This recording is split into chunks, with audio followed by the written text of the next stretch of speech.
В прошлом декабре в мексиканском городке Альтамира произошла трогательная история, которая навсегда изменила жизнь одной семьи. Йосика Родригес, возвращаясь домой, заметила у своего порога крошечного котенка, который выглядел больным и испуганным. Девочка-котенок была полуслепой и явно нуждалась в помощи. Сердце Йосики не выдержало, и она решила взять малышку к себе. Она назвала ее Бланкис, что в переводе с испанского означает «белоснежка», и вместе с мужем приняла решение оставить ее в своем доме. Прошло несколько месяцев, и крошечный котенок превратился в красивую серо-белую кошечку-подростка. Бланкис росла и развивалась, и, по словам Йосики, она казалась очень благодарной своим новым хозяевам. Кошка проявляла невероятную ласку и нежность, словно понимала, чем обязана своей новой семье. Йосика и ее муж были счастливы, что смогли подарить Бланкис второй шанс на жизнь, и их связь с ней становилась все крепче с каждым днем. Однако то, что произошло в одну из пятниц, стало настоящим доказательством того, что у Бланкис большое сердце.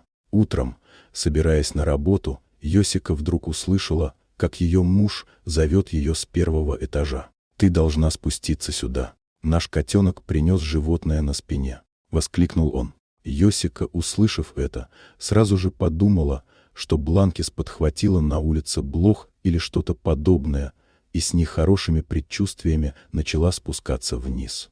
Когда она вошла в комнату, то не могла поверить своим глазам. На спине Бланкис действительно был крошечный пассажир, но это было не насекомое, а маленький детеныш опоссума. Йосика была в полном шоке. Она вспомнила, что именно так матери-опоссумы переносят своих малышей на спине. Видимо, этот малыш каким-то образом оказался разлучен со своей матерью, иначе он бы не забрался на спину Бланкис.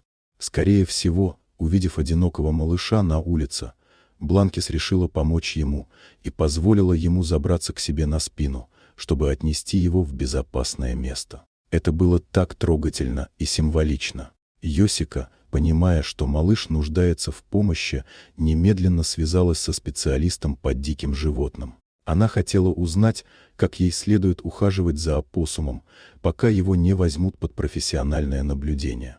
Теперь вся семья заботилась о крохе. Они кормили его молочком, а Бланкис, как заботливая мама, вылизывала и опекала его.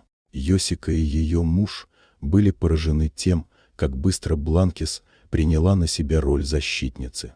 Они уверены, что такое поведение кошки не в малой степени обусловлено тем, что ее саму когда-то спасли. Это было не просто инстинктивное поведение, это был настоящий знак признательности и любви. С каждым днем опоссум становился все более активным и игривым, а Бланкис продолжала заботиться о нем, словно это был ее собственный детеныш. Родригезы поняли, что в их доме произошло нечто удивительное.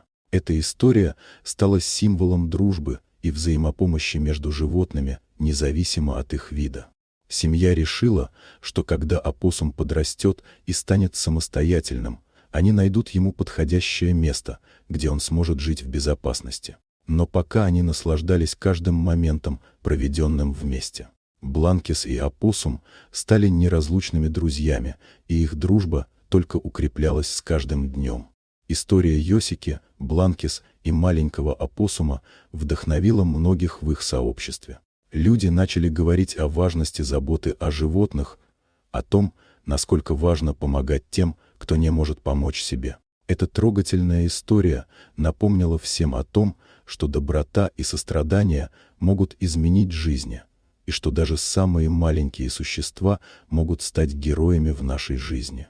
В конце концов, Бланкис и ее новый друг стали символом надежды и любви, и их история продолжала жить в сердцах тех, кто знал о ней.